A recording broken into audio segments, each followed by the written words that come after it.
ഒരു photo retouch ചെയ്യുന്നതിന് വേണ്ടിയിട്ട് പലതരത്തിലുള്ള മെത്തേഡുകൾ അല്ലെന്നുണ്ടെങ്കിൽ ടെക്നിക്കുകൾ നമ്മൾ ഉപയോഗിക്കാറുണ്ട്. അതിൽ ഏറെ ചർച്ച ചെയ്യപ്പെടുന്ന ഒരു ടെക്നിക്കാണ് ഫ്രീക്വൻസി സെപ്പറേഷൻ എന്ന് പറഞ്ഞിട്ടുള്ള ഒരു ടെക്നിക്ക്. ഫ്രീക്വൻസി സെപ്പറേഷൻ ചെയ്യുന്നതിന് മുമ്പ് കുറച്ച് കാര്യങ്ങൾ നമ്മളൊന്ന് മനസ്സിലാക്കിയിരിക്കണം. അപ്പോൾ അത് എന്തൊക്കെയാണ് എന്ന് ഞാൻ പറഞ്ഞതിന് ശേഷം അതിലേക്ക് നമുക്ക് കടക്കാം.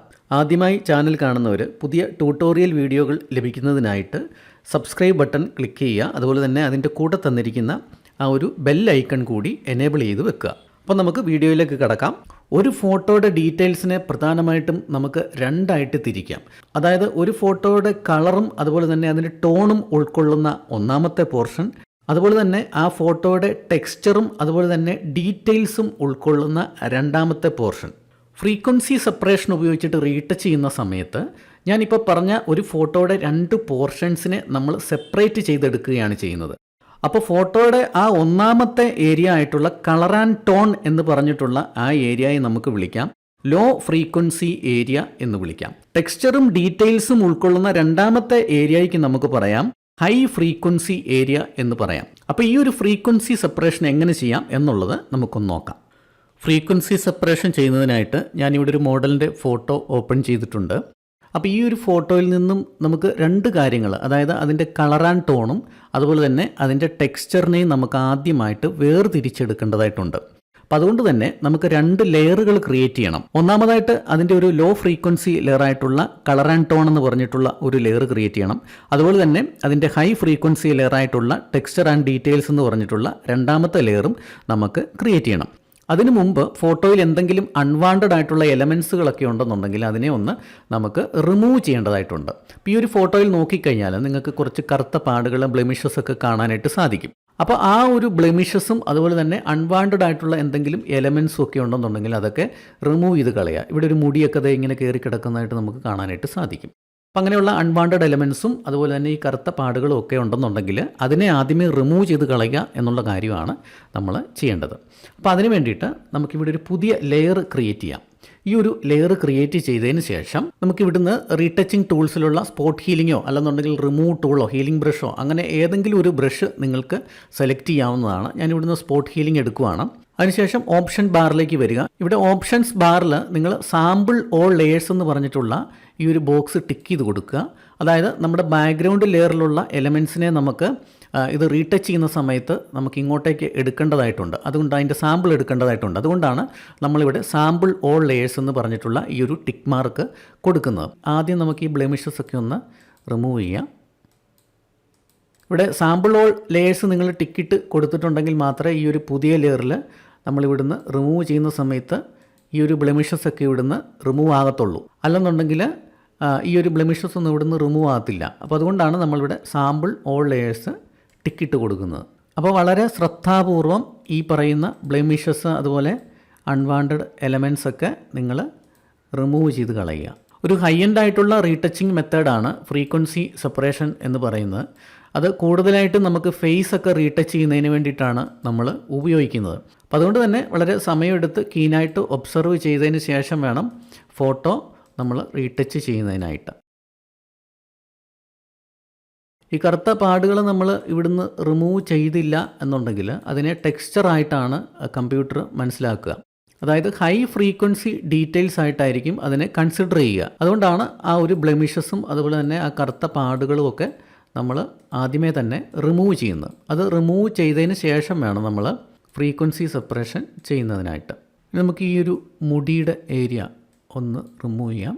മുടിയുടെ ഏരിയ ഇങ്ങനെ പതുക്കെ ഈ ഒരു പോർഷനായിട്ട് റിമൂവ് ചെയ്യാവുള്ളൂ. ഒറ്റ ഒരു സ്ട്രെച്ചിൽ നമ്മളിങ്ങനെ പ്രസ് ചെയ്ത് കഴിഞ്ഞാൽ അവിടെ ഒരു പാട് വരാനായിട്ടുള്ള സാധ്യത കൂടുതലാണ്. അപ്പോൾ അതുകൊണ്ട് തന്നെ നമ്മൾ ആ ഒരു പതുക്കെ ഒരു പോർഷനായിട്ട് മാത്രമേ മുടിയുടെ ഏരിയ നമ്മൾ റിമൂവ് ചെയ്യാവുള്ളൂ.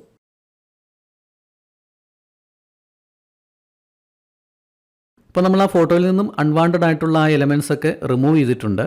അപ്പോൾ അതെന്തൊക്കെയായിരുന്നു എന്ന് നമുക്ക് കാണണമെന്നുണ്ടെങ്കിൽ നമ്മുടെ ഈ ലെയർ ഒന്ന് ഓൺ ഓഫ് ചെയ്ത് നോക്കിയാൽ മതി. അപ്പോൾ ഈ ഒരു ലെയർ ഞാനൊന്ന് ഓഫ് ചെയ്ത് കാണിച്ചു തരാം.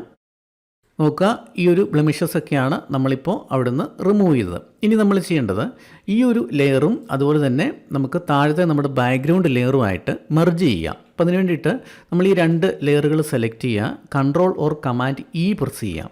ആ സമയത്ത് നമുക്ക് ആ സെലക്ട് ചെയ്ത 2 ലെയറുകൾ നമുക്ക് മെർജായിട്ട് കിട്ടും. ഇനി നമ്മൾ ചെയ്യാൻ പോകുന്നത് ഈ ബാക്ക്ഗ്രൗണ്ട് ലെയറിൻ്റെ തന്നെ 2 ഡ്യൂപ്ലിക്കേറ്റ് ലെയറുകൾ എടുക്കുക എന്നുള്ളതാണ്. അപ്പം അതിന് വേണ്ടിയിട്ട് കീബോർഡിൽ നമുക്ക് control or command J press ചെയ്യാം, 2 പ്രാവശ്യം പ്രസ് ചെയ്യാം.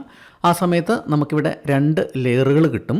ഇനി ആ ലെയറുകളെ നമുക്കൊന്ന് റീനെയിം ചെയ്യാം. അപ്പോൾ ഈ ആദ്യത്തെ ലെയറിനെ നമുക്ക് ലോ ഫ്രീക്വൻസി ലെയർ എന്ന് വിളിക്കാം. അതിലായിരിക്കും നമ്മുടെ കളറും ടോണും ഉണ്ടാവുക. അപ്പോൾ അതുകൊണ്ട് തന്നെ ഞാനിവിടെ അതിനെ ഒന്ന് റീനെയിം ചെയ്യുകയാണ്. കളർ ആൻഡ് ടോൺ എന്ന് കൊടുത്തു. അതുപോലെ തന്നെ ഇതിൻ്റെ മുകളിലത്തെ ലെയറിന് നമുക്ക് ഹൈ ഫ്രീക്വൻസി ലെയറാണ്. അതിനെ നമുക്ക് ടെക്സ്ചർ ആൻഡ് ഡീറ്റെയിൽസ് എന്ന് പേര് കൊടുക്കാം. അപ്പോൾ അതിന് വേണ്ടിയിട്ട് ഞാനിവിടെ ടെക്സ്ചർ ആൻഡ് ഡീറ്റെയിൽസ് എന്ന് പേര് കൊടുത്തു. അതിന് നമ്മൾ ഹൈ ഫ്രീക്വൻസി ലെയർ എന്ന് കൊടുത്തു. അപ്പോൾ നമുക്ക് 2 ലെയറുകൾ ഇവിടെ കിട്ടി. കളർ ആൻഡ് ടോൺ എന്ന് പറഞ്ഞിട്ടുള്ള ലോ ഫ്രീക്വൻസി ലെയറും കിട്ടി. അതുപോലെ തന്നെ ടെക്സ്ചർ ആൻഡ് ഡീറ്റെയിൽസ് എന്ന് പറഞ്ഞിട്ടുള്ള ഹൈ ഫ്രീക്വൻസി ലെയറും കിട്ടി. ഇനി നമ്മൾ ചെയ്യാൻ പോകുന്നത് ഈ ഒരു ലെയറിൽ കളർ ആൻഡ് ടോണും അതുപോലെ തന്നെ ഈ ഒരു ലെയറിൽ നമുക്ക് അതിൻ്റെ ഡീറ്റെയിൽസും സെപ്പറേറ്റ് ചെയ്തെടുക്കണം. അപ്പോൾ അതിന് വേണ്ടിയിട്ട് നമുക്ക് ഈ കളർ ആൻഡ് ടോണിലൊന്ന് ക്ലിക്ക് ചെയ്യാം. ഈ ഒരു ലെയർ തൽക്കാലം നമ്മളൊന്ന് ഓഫ് ചെയ്ത് വെക്കുക. അതിനുശേഷം ഇതിനെ നമുക്കൊന്ന് ബ്ലർ ചെയ്തെടുക്കേണ്ടതായിട്ടുണ്ട്. അപ്പോൾ അതിന് വേണ്ടിയിട്ട് നമുക്ക് ഫിൽറ്റർ മെനുവിലേക്ക് പോകാം. ഫിൽറ്റർ മെനുവിലേക്ക് പോയതിന് ശേഷം ഇവിടെ ബ്ലർ എന്ന് പറഞ്ഞിട്ടുള്ള ആ ഒരു ഫിൽറ്റർ എടുക്കുക. അതിനുള്ളിൽ ഗേഷ്യൻ ബ്ലർ എന്ന് പറഞ്ഞിട്ടുള്ള ആ ഒരു ബ്ലർ ക്ലിക്ക് ചെയ്യുക. ഗേഷ്യൻ ബ്ലർ ക്ലിക്ക് ചെയ്യുന്ന സമയത്ത് നമുക്കറിയാം നമ്മുടെ ഫോട്ടോ കുറച്ചൊന്ന് ബ്ലറായിട്ടുണ്ട്. ഇവിടെ നോക്കുക, ഇവിടെ ബ്ലർ റേഡിയസ് 7.6 ആണ് കിടക്കുന്നത്. അത് 0യിലേക്ക് ആക്കുക. 0യിലേക്ക് ആക്കുന്ന സമയത്ത് നമുക്കിവിടെ നമ്മുടെ സ്കിന്നിൻ്റെ ടെക്സ്ചർ കൃത്യമായിട്ട് കാണാനായിട്ട് സാധിക്കുന്നുണ്ട്. ഈ ഒരു ടെക്സ്ചറിനെ നമുക്ക് ബ്ലർ ചെയ്തെടുക്കേണ്ടതായിട്ടുണ്ട്. അപ്പം അതുകൊണ്ട് തന്നെ നമുക്ക് ഈ ഒരു പോയിൻ്റർ കുറച്ചൊന്ന് ഇൻക്രീസ് ചെയ്ത് കൊടുത്തു നോക്കാം. 6.2യിലേക്ക് ഞാൻ കൂട്ടുന്നു. ഇപ്പോൾ നമുക്കറിയാം നമ്മുടെ ടെക്സ്ചർ ബ്ലറായിട്ട് നമുക്ക് കാണാനായിട്ട് സാധിക്കുന്നുണ്ട്. അതായത് കൃത്യമായിട്ട് കണ്ടുകൊണ്ടിരുന്ന ആ ഒരു ടെക്സ്ചറിനെ ജസ്റ്റ് കാണാതാവുന്ന ആ ഒരു പൊസിഷനിലേക്ക് കൊണ്ടുവരുമ്പോൾ അത് കുറച്ച് ബ്ലറായിട്ട് മാറും. ആ അവസ്ഥയിലേക്ക് വന്നതിന് ശേഷം നിങ്ങൾ ഓക്കെ പ്രസ് ചെയ്യാം. ഓരോ ഫോട്ടോയ്ക്കും ഓരോ റേഡിയസ് ആയിരിക്കും നമുക്കിവിടെ കിട്ടുക. ഇതിനിപ്പോൾ 6.2 ആയപ്പോഴത്തേക്കും അത് കറക്റ്റായിട്ട് കൃത്യമായിട്ട് ബ്ലറായിട്ടുണ്ട്. അതായത് ഓവറായിട്ട് ബ്ലറാവുകയും ചെയ്യരുത്, തീരെ ബ്ലറാകാതിരിക്കുകയും ചെയ്യരുത്. അപ്പോൾ അത് ആ ബ്ലറിൽ നിന്ന് മാറുന്ന ആ ഒരു പൊസിഷനിലേക്ക് കൊണ്ടുവന്നതിന് ശേഷം നിങ്ങൾ ഇവിടെ ഓക്കെ പ്രസ് ചെയ്യുക. നമ്മുടെ സ്കിന്നിലുള്ള ടെക്സ്ചർ ആൻഡ് ഡീറ്റെയിൽസിനെ നമ്മൾ ആ കളർ ആൻഡ് ടോണുമായിട്ട് വേർതിരിച്ചെടുക്കുന്ന സമയത്ത് അവിടെ ഒരു സ്മൂത്ത്നെസ് നമുക്ക് ഫീൽ ചെയ്യുന്നതിന് വേണ്ടിയിട്ടാണ് നമ്മൾ ഈ 1ാമത്തെ ലെയറിൽ, അതായത് കളർ ആൻഡ് ടോൺ എന്ന് പറഞ്ഞിട്ടുള്ള ആ ഒരു ലോ ഫ്രീക്വൻസി ലെയറിൽ ഗേഷ്യൻ ബ്ലർ അപ്ലൈ ചെയ്തിരിക്കുന്നത്. ഇനി നമ്മൾ നമ്മുടെ ഹൈ ഫ്രീക്വൻസി ലെയർ ക്രിയേറ്റ് ചെയ്യാനായിട്ട് പോവുകയാണ്. അപ്പം അതിന് വേണ്ടിയിട്ട് ഈ ഒരു ലെയർ ഓൺ ചെയ്തതിന് ശേഷം നമുക്ക് നേരെ ഇമേജ് മെനുവിലേക്ക് വരിക. ഇമേജ് മെനുവിലേക്ക് വന്നതിന് ശേഷം ഇവിടെ അപ്ലൈ ഇമേജ് എന്ന് പറഞ്ഞിട്ടുള്ള ഒരു ഓപ്ഷൻ കാണാം. ഈ അപ്ലൈ ഇമേജ് ക്ലിക്ക് ചെയ്യുന്ന സമയത്ത് നമുക്ക് ഇങ്ങനെ ഒരു വിൻഡോ ആയിരിക്കും കിട്ടുക. ഈ ഒരു വിൻഡോയിൽ ആദ്യമായിട്ട് നമ്മൾ കാണുന്നത് ഇവിടെ സോഴ്സ് എന്ന് കാണാം. സോഴ്സ് എന്ന് പറഞ്ഞാൽ നമ്മുടെ ഫയലിൻ്റെ പേരാണ് ഇവിടെ കാണിക്കുക. അവിടെ നമ്മളൊന്നും ചെയ്യേണ്ട കാര്യമില്ല. തൊട്ട് താഴേക്ക് വന്നു കഴിഞ്ഞാൽ ലെയർ എന്ന് പറഞ്ഞിട്ട് ഇവിടെ മേർജ്ഡ് എന്ന് കാണാം. ഈ ഒരു ഡ്രോപ്പ് ഡൗൺ നമ്മൾ ക്ലിക്ക് ചെയ്യുന്ന സമയത്ത് നമുക്കിവിടെ താഴെ നമ്മുടെ ലെയറുകൾ ഏതൊക്കെയുണ്ടോ ആ ലെയറുകൾ നമുക്കിവിടെ കാണാനായിട്ട് സാധിക്കും. ഇവിടെ നമ്മൾ അപ്ലൈ ഇമേജ് എന്ന് പറഞ്ഞിട്ടുള്ള ഈ ഒരു കമാൻഡ് കൊടുത്തിരിക്കുന്നത് ടെക്സ്ചർ ആൻഡ് ഡീറ്റെയിൽസ് എന്ന് പറഞ്ഞിട്ടുള്ള ഈ ഒരു ലെയറിൽ നിന്നിട്ടാണ്. അപ്പോൾ ഈ ഒരു ഹൈ ഫ്രീക്വൻസി ലെയറിനെ നമുക്ക് ഈ ഒരു ലോ ഫ്രീക്വൻസി ലെയറുമായിട്ട് മെർജ് ചെയ്യേണ്ടതായിട്ടുണ്ട്. അപ്പോൾ അങ്ങനെ മെർജ് ചെയ്യണമെന്നുണ്ടെങ്കിൽ ഏത് ലെയറുമായിട്ടാണ് മെർജ് ചെയ്യേണ്ടത് ആ ലെയർ നമ്മൾ ഇവിടെ കാണിച്ചു കൊടുക്കണം. അതായത് നമ്മളിപ്പോൾ എടുത്തിരിക്കുന്ന ടെക്സ്ചർ ആൻഡ് ഡീറ്റെയിൽസ് എന്ന് പറഞ്ഞ ലെയറാണ്. അവിടെ നമുക്ക് കാണിച്ചു കൊടുക്കേണ്ട ലെയർ എന്ന് പറയുന്നത് കളർ ആൻഡ് ടോൺ എന്ന് പറഞ്ഞിട്ടുള്ള ലെയറാണ്. അതായത് കളർ ആൻഡ് ടോൺ എന്ന് പറഞ്ഞിട്ടുള്ള ലെയറുമായിട്ടാണ് നമുക്ക് മെർജ് ചെയ്യേണ്ടത്.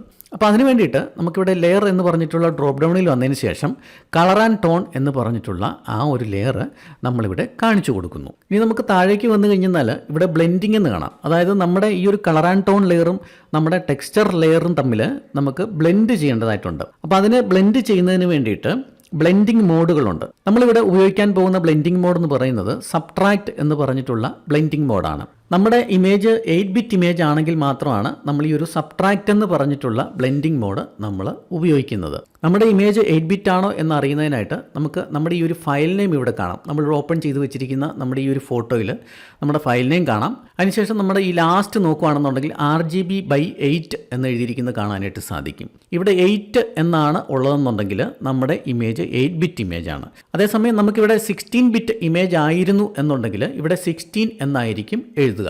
അപ്പോൾ നമുക്ക് ഇതൊരു 8-bit ഇമേജ് ആണ്. അതുകൊണ്ട് തന്നെ നമുക്കിവിടെ സബ്ട്രാക്റ്റ് എന്ന് പറഞ്ഞിട്ടുള്ള ബ്ലെൻഡിങ് മോഡാണ് നമുക്കിവിടെ യൂസ് ചെയ്യേണ്ടത്. അതിവിടെ കൊടുക്കുന്ന സമയത്ത് തന്നെ നമുക്ക് ഈ ഒരു ഫോട്ടോയിലേക്ക് നോക്കിക്കഴിഞ്ഞാൽ അവിടെ നമ്മുടെ കളറുകളൊന്നും ഇപ്പോൾ കാണുന്നില്ല. പകരം നമുക്കവിടെ ആ ടെക്സ്ചറുകളാണ് നമുക്കിവിടെ കാണുന്നത്.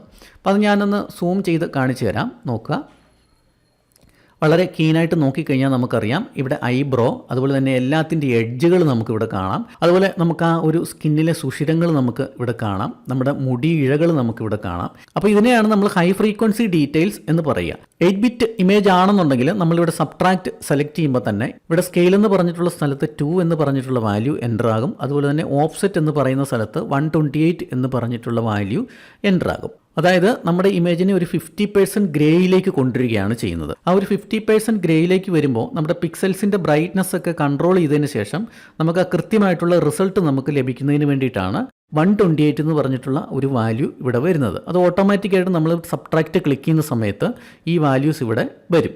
ഇനി നിങ്ങൾ 16-bit ഇമേജ് ആണ് ഉപയോഗിക്കുന്നതെന്നുണ്ടെങ്കിൽ ഇവിടെ ബ്ലെൻഡിങ് മോഡ് എന്ന് പറയുന്നത് സബ്ട്രാക്റ്റിന് പകരം ആഡാണ് നിങ്ങൾ കൊടുക്കേണ്ടത്. അതിനുശേഷം ഇവിടെ ഇൻവേർട്ട് എന്ന് പറഞ്ഞിട്ടുള്ള ഈ ഒരു ബട്ടൺ കൂടി സെലക്ട് ചെയ്ത് കൊടുക്കേണ്ടതായിട്ടുണ്ട്.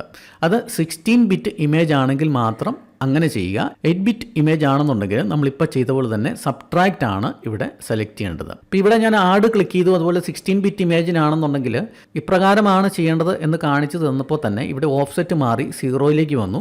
0 എന്ന് പറഞ്ഞു കഴിഞ്ഞാൽ ഒന്നുമില്ല, അവിടെ ഡാർക്ക് ഏരിയ എന്നുള്ളതാണ് ഉദ്ദേശിക്കുന്നത്. ഡാർക്ക് വാല്യൂസ് ആണ്. ആ വാല്യൂസിനെ നമ്മൾ വീണ്ടും ഇൻവേർട്ട് ചെയ്തിരിക്കുകയാണ്. ഇൻവേർട്ട് ചെയ്യുന്ന സമയത്താണ് നമുക്ക് ആ ഒരു 50% ഗ്രേയിലേക്ക് നമ്മുടെ ഇമേജ് മാറുക. അപ്പോൾ നമുക്ക് ഇവിടെ 8-bit ഇമേജ് ആയതുകൊണ്ട് തന്നെ ഞാനിവിടെ സബ്ട്രാക്റ്റ് ക്ലിക്ക് ചെയ്യാനായിട്ട് പോവുകയാണ്. സബ്ട്രാക്റ്റ് കൊടുത്തു. അതിനുശേഷം നമുക്കിവിടെ ഇൻവേർട്ടിൻ്റെ ആവശ്യമില്ല, കാരണം ഇത് 8-bit ഇമേജ് ആണ്. 16-bit ഇമേജ് ആണ് എന്നുണ്ടെങ്കിൽ മാത്രം നിങ്ങളിവിടെ ആഡ് കൊടുക്കുക. അതിനുശേഷം ഇവിടെ ഇൻവേർട്ട് ക്ലിക്ക് ചെയ്യുക. ഒരു 8-bit ഇമേജിലുള്ളതിനേക്കാൾ കളർ ഡീറ്റെയിൽസ് ഉണ്ടാവും ഒരു 16-bit ഇമേജിൽ. അതുകൊണ്ടാണ് നമ്മളതിൻ്റെ ബ്ലെൻഡിങ് മോഡ് മാറ്റുന്നത്. ഒപ്പാസിറ്റി, അതുപോലെ തന്നെ പ്രിസർവ്, ട്രാൻസ്പെറൻസി, മാസ്ക്, ഈ ഓപ്ഷനുകളൊന്നും നമ്മളിവിടെ ചേഞ്ച് ചെയ്യേണ്ടതായിട്ടില്ല. നമ്മൾ ചെയ്യേണ്ട കാര്യങ്ങൾ ഇവിടെ സോഴ്സ് ലെയർ കാണിച്ചു കൊടുക്കുക, അതുപോലെ തന്നെ നമ്മളിവിടെ ബ്ലെൻഡിങ് മോഡ് ചേഞ്ച് ചെയ്യുക. ഈ 2 കാര്യങ്ങൾ മാത്രം നിങ്ങളിവിടെ ചെയ്താൽ മതി. അതിനുശേഷം ഓക്കെ പ്രസ് ചെയ്ത് കൊടുക്കുക.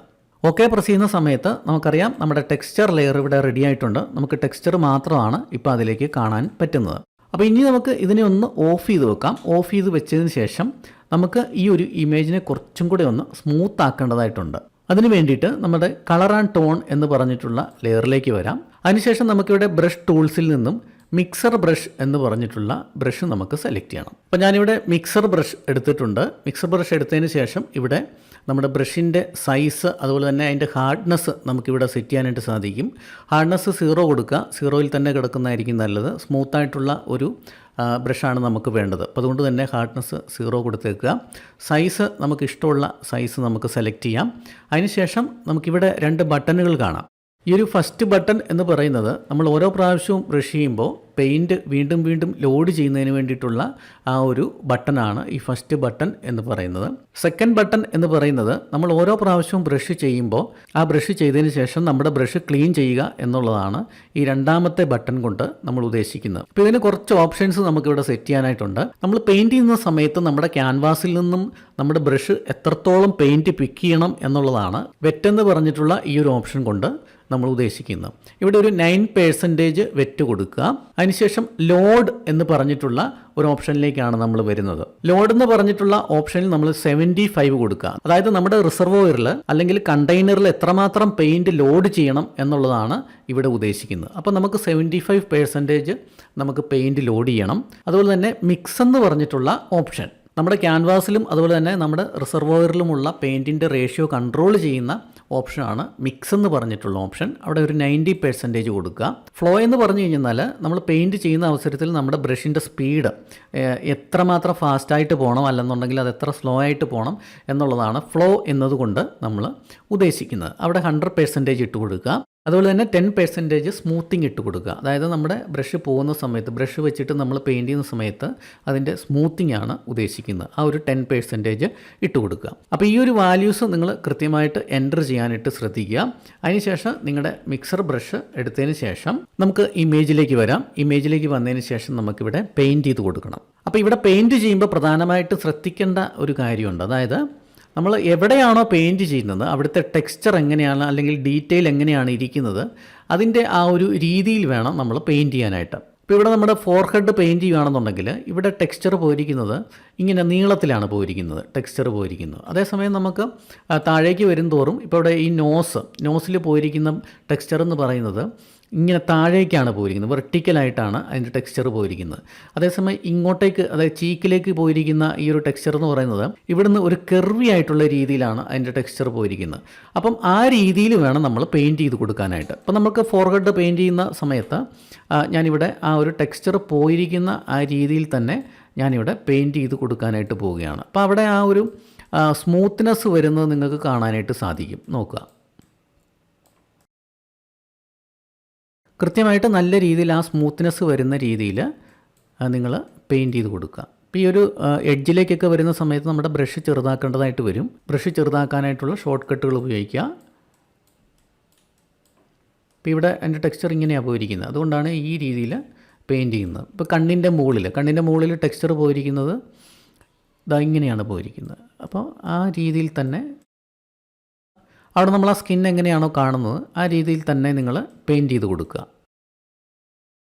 ഇവിടെ ഒരുപാട് സ്മൂത്ത്നെസ് ആയി വരുന്നത് നിങ്ങൾ നോക്കണ്ട. അത് നമ്മൾ ടെക്സ്ചർ ലെയർ, അതായത് ഇവിടുത്തെ നമ്മുടെ ടെക്സ്ചർ ആൻഡ് ഡീറ്റെയിൽസ് എന്ന് പറഞ്ഞിട്ടുള്ള ലെയർ ഓപ്പൺ ആക്കുന്ന സമയത്ത് നമുക്ക് കൃത്യമായിട്ടുള്ള ടെക്സ്ചർ നമ്മുടെ ആ ഒരു ഫോട്ടോയിലേക്ക് വരുന്നതായിട്ട് കാണാനായിട്ട് സാധിക്കും. ഇപ്പോൾ ഇവിടെ നിങ്ങൾ കൃത്യമായിട്ട് ഈ ഒരു മിക്സർ ബ്രഷ് ഉപയോഗിച്ചിട്ട് പെയിൻറ്റ് ചെയ്ത് കൊടുക്കുക എന്നുള്ളതാണ്. ഇപ്പോൾ ഇവിടെ ഞാൻ പെയിൻറ്റ് ചെയ്യുമ്പോൾ നേരെ താഴേക്കല്ല ഞാൻ പെയിൻറ്റ് ചെയ്യുന്നത്. ഇവിടെ നമ്മുടെ ടെക്സ്ചർ പോയിരിക്കുന്നത് ഇങ്ങനെയാണ്, കെർവി ആയിട്ടാണ് പോയിരിക്കുന്നത്. അപ്പോൾ അതുകൊണ്ട് തന്നെ ഞാനിവിടെ കെർവി ആയിട്ടാണ് പെയിൻറ്റ് ചെയ്ത് കൊടുക്കുന്നത്. നോക്കുക, ഇങ്ങോട്ടേക്ക് ടെക്സ്ചർ വരുന്ന സമയത്ത് നോക്കുക, ഇതാ ഈ രീതിയിൽ ഇങ്ങനെയാണ് പോയിരിക്കുന്നത്. അപ്പോൾ അതുകൊണ്ട് ആ ടെക്സ്ചർ ആ പോയിരിക്കുന്ന രീതിയിൽ തന്നെ നമ്മൾ അവിടെ പെയിൻറ്റ് ചെയ്ത് കൊടുക്കുക. സ്പേസ് ബാർ ഉപയോഗിച്ചിട്ട് നമുക്ക് നാവിഗേറ്റ് ചെയ്ത് കൊണ്ടുപോകാം. അതിനുശേഷം ഈ ഒരു ഏരിയയിൽ നോക്കുക, നമ്മുടെ ടെക്സ്ചർ ഇങ്ങനെയാണ് പോയിരിക്കുന്നത്. അതിൻ്റെ ഒരു പാത്ത് എന്ന് പറയുന്ന ഈ രീതിയിലാണ് പോയിരിക്കുന്നത്. അപ്പോൾ അതുകൊണ്ട് തന്നെ നമുക്ക് ഈ രീതിയിൽ പെയിൻറ്റ് ചെയ്ത് കൊടുക്കുക. ഈ ഒരു താടിയുടെ ഏരിയയിൽ പോയിരിക്കുന്നത് നോക്കുക. ഇവിടെ നമ്മുടെ കളറുകൾ, അതായത് ഈ ഒരു റെഡ് കളറിൽ നിന്നും ഈ ഒരു യെല്ലോ കളറിലേക്ക് ഇറങ്ങുന്ന സമയത്ത് ഇവിടെ ഒരു ചെറിയ പാട് പോലെ കാണാം. ആ ഒരു പാട് കുറച്ചും കൂടെ ഒന്ന് സ്മൂത്ത് ചെയ്ത് കൊടുക്കുക. നോക്കുക, ഇപ്പോൾ ആ പാട് അവിടുന്ന് അപ്രത്യക്ഷമാകുന്നത് നിങ്ങൾക്ക് കാണാനായിട്ട് സാധിക്കും. വളരെ ശ്രദ്ധാപൂർവം ചെയ്യേണ്ട ഒരു കാര്യമാണ്. ഇപ്പോൾ നമ്മൾ ടെക്സ്ചറൊന്നും അതിൻ്റെ ഷേപ്പ് മാറിപ്പോവാതെ വേണം ചെയ്യാനായിട്ട്. ബാക്കി സ്കിൻ ഏരിയയും നമ്മൾ ഇതുപോലെ തന്നെ ചെയ്യുക. അപ്പോൾ നമ്മൾ ഏകദേശം മിക്സർ ബ്രഷ് ഉപയോഗിച്ചിട്ട് ആ ഒരു സ്കിന്നിൻ്റെ ഏരിയ എല്ലാം സ്മൂത്ത് ചെയ്തിട്ടുണ്ട്. ഇനി നമുക്ക് നമ്മുടെ ടെക്സ്ചർ ആൻഡ് ഡീറ്റെയിൽസ് എന്ന് പറഞ്ഞിട്ടുള്ള ലെയർ ഒന്ന് ഓണാക്കാം. ഓണാക്കിയതിന് ശേഷം നമുക്കതിനെ തൊട്ട് താഴെയുള്ള കളർ ആൻഡ് ടോൺ എന്ന് പറഞ്ഞിട്ടുള്ള ലോ ഫ്രീക്വൻസി ലെയറുമായിട്ട് നമുക്ക് ബ്ലെൻഡ് ചെയ്യണം. അപ്പോൾ അതിന് വേണ്ടിയിട്ട് നമുക്കിവിടെ ബ്ലെൻഡിങ് മോഡ്സിൽ നിന്നും ലീനിയർ ലൈറ്റ് എന്ന് പറഞ്ഞിട്ടുള്ള ബ്ലെൻഡിങ് മോഡ് നമ്മൾ സെലക്ട് ചെയ്യുക. ലീനിയർ ലൈറ്റ് നമ്മൾ സെലക്ട് ചെയ്യുന്ന സമയത്ത് നമ്മുടെ ആ ടെക്സ്ചറും ഡീറ്റെയിൽസും കൃത്യമായിട്ട് നമ്മുടെ ഫോട്ടോയിലേക്ക് ബ്ലെൻഡ് ആവുന്നത് നമുക്ക് കാണാനായിട്ട് സാധിക്കും. അപ്പോൾ നോക്കുക, ഞാനിവിടെ ലീനിയർ ലൈറ്റ് സെലക്ട് ചെയ്ത സമയത്ത് നോക്കുക, സ്കിന്നിൻ്റെ ടെക്സ്ചറെല്ലാം വളരെ കൃത്യമായിട്ട് ഇവിടെ വന്നിരിക്കുന്നതായിട്ട് നിങ്ങൾക്ക് കാണാനായിട്ട് സാധിക്കും. നോക്കുക, ഞാനിത് ഓഫ് ചെയ്തപ്പോൾ ആ ടെക്സ്ചർ അവിടെ നിന്ന് പോയി. ഞാനിവിടെ ഓൺ ചെയ്യുമ്പോൾ ആ ഒരു ടെക്സ്ചർ അവിടെ കൃത്യമായിട്ട് വരുന്നത് കാണാനായിട്ട് നിങ്ങൾക്ക് സാധിക്കും. ഇതിനെയാണ് നമ്മൾ ഫ്രീക്വൻസി സെപ്പറേഷൻ എന്ന് പറയുന്നത്. അപ്പോൾ ഞാൻ ഈ ഒരു 2 ലെയറുകളൊന്ന് ഗ്രൂപ്പ് ആക്കുവാണ്. രണ്ടും കൂടെ സെലക്ട് ചെയ്തു. അതിനുശേഷം control or command G press ചെയ്യുന്നു. ആ സമയത്ത് അത് ഗ്രൂപ്പായി. ഇനി ഞാൻ ഇതൊന്ന് ഓഫ് ചെയ്ത് കാണിച്ചു തരാം. നോക്കുക, ഇതായിരുന്നു നമ്മുടെ ആ ഒരു പഴയ ഫോട്ടോ എന്ന് പറയുന്നത്. ഈ ഒരു ഫോട്ടോ ആണ് നമ്മൾ ഫ്രീക്വൻസി സെപ്പറേഷൻ ചെയ്ത് കഴിഞ്ഞപ്പോൾ നമുക്ക് ഈ ഒരു ലെവലിലേക്ക് നമ്മൾ മാറ്റിയെടുത്തിരിക്കുന്നത്. നോക്കുക, ഇതാണ് നമ്മുടെ ആ ഒരു പഴയ ഫോട്ടോ ഫ്രീക്വൻസി സെപ്പറേഷൻ ചെയ്ത് കഴിഞ്ഞപ്പോൾ ഉള്ള നമ്മുടെ ആ ഒരു ഫോട്ടോ. അപ്പോൾ അതിനകത്ത് ആ കൃത്യമായിട്ടുള്ള ആ കളർ ആൻഡ് ടോണും അതുപോലെ തന്നെ നമ്മുടെ ആ ഒരു ടെക്സ്ചറും കൂടെ യോജിച്ച സമയത്ത് ആ ഒരു ഫോട്ടോയ്ക്ക് കൃത്യമായിട്ടുള്ള ആ ഒരു ക്ലാരിറ്റി നമുക്ക് കിട്ടിയിട്ടുണ്ട്. ഇനി നമ്മൾ ചെയ്യാൻ പോകുന്നത് ആ ഒരു ഫോട്ടോയിലെ ലൈറ്റായിട്ടുള്ള ഏരിയയെ കുറച്ചും കൂടെ ഒന്ന് ലൈറ്റ് ചെയ്യുക.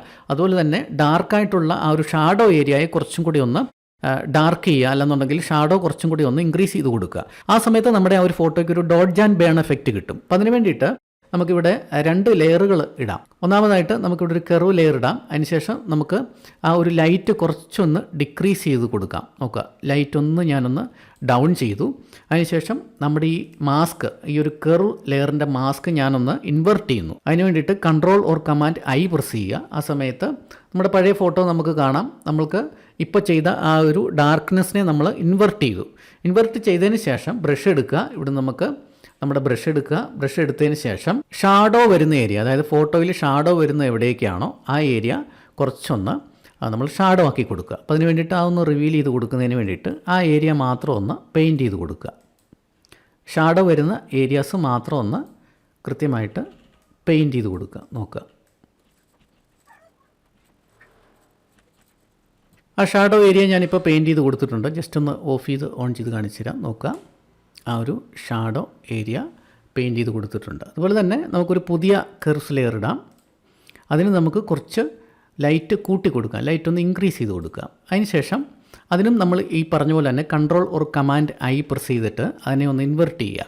അപ്പോൾ ആ സമയത്ത് നമ്മൾ ആ കൊടുത്ത എഫക്റ്റ് ഡിസേബിൾ ആകും. ഇനി ആ കൊടുത്ത എഫക്റ്റ് നമ്മൾ പറയുന്ന സ്ഥലങ്ങളിൽ മാത്രം എനേബിൾ ആക്കി കൊടുക്കുക. അതിനുവേണ്ടി ബ്രഷ് എടുക്കുക. അതിനുശേഷം നമ്മുടെ ലൈറ്റുള്ള ഏരിയ അത് മാത്രം ഒന്ന് റിവീൽ ചെയ്ത് കൊടുക്കുക. അവിടെ മാത്രം ഒന്ന് ജസ്റ്റ് ഒന്ന് ബ്രഷ് ചെയ്ത് കൊടുക്കുക.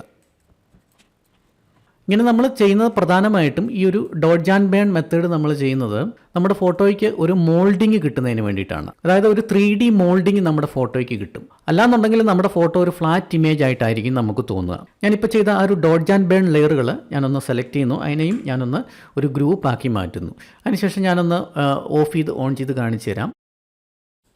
നോക്കുക, ഇപ്പോൾ അതൊരു കുറച്ചൊരു അതിൻ്റെ ഒരു ഷാഡോയും അതുപോലെ തന്നെ ആ ലൈറ്റും കുറഞ്ഞപ്പോൾ അതിൻ്റെ ആ ഒരു 3D മോൾഡിങ് അവിടെ നിന്ന് നഷ്ടപ്പെട്ടതായിട്ട് നിങ്ങൾക്ക് കാണാനായിട്ട് സാധിക്കും. ആ ഒരു 3D മോൾഡിങ് വരുന്ന സമയത്ത് ആ ഒരു ഫോട്ടോയ്ക്ക് ഒരു പ്രത്യേക ഒരു ലുക്ക് ആൻഡ് ഫീൽ വരുന്നതായിട്ട് നിങ്ങൾക്ക് കാണാനായിട്ട് സാധിക്കും. ഇപ്പോൾ ഞാൻ ആ ഒരു ഗ്രൂപ്പ് ഞാനൊന്ന് ഓൺ ചെയ്ത് കൊടുക്കുകയാണ്. നോക്കുക, ഇപ്പോൾ ആ ഒരു 3D മോൾഡിങ് അവിടെ വന്നു. അപ്പോൾ ആ സമയത്ത് ആ ഒരു ഫോട്ടോ ഒരു ഹൈലി പ്രൊഫഷണൽ രീതിയിലേക്ക് നമുക്ക് കൊണ്ടുവരാനായിട്ട് സാധിക്കും. അപ്പോൾ ഈ 2 ഗ്രൂപ്പുകൾ ഞാനൊന്ന് ഓഫ് ചെയ്ത് കാണിച്ചു തരാം. നോക്കുക, ഇതായിരുന്നു നമ്മുടെ ആ ഒരു പഴയ നമ്മുടെ ആ പിക്ചർ എന്ന് പറയുന്നത്. ഫ്രീക്വൻസി സെപ്പറേഷന് ശേഷം നമ്മുടെ പിക്ചർ ഈ രൂപത്തിലായി. അതിനുശേഷം നമ്മൾ ഡോഡ്ജ് ആൻഡ് ബേൺ കൊടുത്ത സമയത്ത് ഈ രൂപത്തിലും ആയി. അപ്പോൾ ഫ്രീക്വൻസി സെപ്പറേഷൻ 8 ബിറ്റ് ഇമേജ് ആണെന്നുണ്ടെങ്കിൽ എങ്ങനെയാണ് ചെയ്യേണ്ടത്, 16 ബിറ്റ് ഇമേജ് ആണെന്നുണ്ടെങ്കിൽ എങ്ങനെയാണ് ചെയ്യേണ്ടതെന്ന് പറഞ്ഞു തന്നിട്ടുണ്ട്. ഇനി അത് ഒരു ആക്ഷനായിട്ട് നിങ്ങൾക്ക് വേണമെന്നുണ്ടെങ്കിൽ അതിൻ്റെ ഒരു ആക്ഷൻ കൂടെ ഇതിൻ്റെ കൂട്ടത്തിൽ ഞാൻ ഇൻക്ലൂഡ് ചെയ്യാം. അത് നിങ്ങൾ ജസ്റ്റ് ഡൗൺലോഡ് ചെയ്തെടുക്കുക. അതിനുശേഷം ഇവിടെ വിൻഡോ ആക്ഷൻസിൽ പോയി കഴിഞ്ഞാൽ നിങ്ങൾക്ക് അത് ഇവിടുന്ന് ലോഡ് ചെയ്യാനായിട്ട് സാധിക്കും. ഇവിടെ ലോഡ് ആക്ഷൻസിൽ പോയി കഴിഞ്ഞാൽ നിങ്ങളുടെ ആക്ഷൻ നിങ്ങൾക്ക് ഇവിടെ ലോഡ് ചെയ്യാനായിട്ട് സാധിക്കും. ആ ആക്ഷൻ ഇട്ട് കഴിഞ്ഞാൽ ഇവിടെ 16 ബിറ്റും അതുപോലെ തന്നെ 8 ബിറ്റിൻ്റെ ആക്ഷൻ നിങ്ങൾക്ക് കിട്ടും. അത് പ്ലേ ചെയ്ത് കഴിഞ്ഞാൽ ഓട്ടോമാറ്റിക്കായിട്ട് ഇവിടെ ആ ഒരു കളർ ആൻഡ് ടോൺ ലെയറും വരും. അതുപോലെ തന്നെ ആ ഒരു ടെക്സ്ചർ ലെയറും ഓട്ടോമാറ്റിക്കായിട്ട് ക്രിയേറ്റ് ആയി വരും.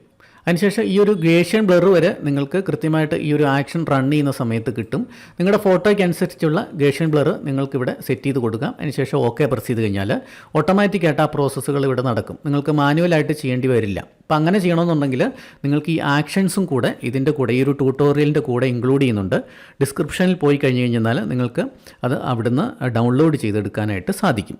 പല രീതിയിൽ നമുക്ക് ഫ്രീക്വൻസി സെപ്പറേഷൻ ചെയ്തെടുക്കാം എന്നുണ്ടെന്നുണ്ടെങ്കിലും എഫക്റ്റീവായിട്ടുള്ള ഒരു മെത്തേഡാണ് ഇപ്പം നമ്മൾ പറഞ്ഞ ഈ ഒരു മിക്സർ ബ്രഷ് ഉപയോഗിച്ചിട്ടുള്ള മെത്തേഡ് എന്ന് പറയുന്നത്. അപ്പോൾ ഈ ഒരു ഇമേജും കൂടെ ഞാൻ ഈ ട്യൂട്ടോറിയലിൻ്റെ കൂടെ ഇൻക്ലൂഡ് ചെയ്യുന്നതാണ്. അപ്പോൾ അത് നിങ്ങൾക്ക് ഡൗൺലോഡ് ചെയ്തതിന് ശേഷം പ്രാക്ടീസ് ചെയ്ത് നോക്കാവുന്നതാണ്. ആദ്യമായി ചാനൽ കാണുന്നവർ പുതിയ ട്യൂട്ടോറിയൽ വീഡിയോകൾ ലഭിക്കുന്നതിനായിട്ട് സബ്സ്ക്രൈബ് ബട്ടൺ ക്ലിക്ക് ചെയ്യുക. അതുപോലെ തന്നെ അതിൻ്റെ കൂടെ തന്നിരിക്കുന്ന ആ ഒരു ബെൽ ഐക്കൺ കൂടി എനേബിൾ ചെയ്ത് വെക്കുക. അപ്പോൾ ഈ ഒരു വീഡിയോ നിങ്ങൾക്ക് ഉപകാരപ്രദമായി എന്ന് വിശ്വസിക്കുന്നു. ഇനി നമുക്ക് അടുത്ത വീഡിയോയിൽ കാണാം.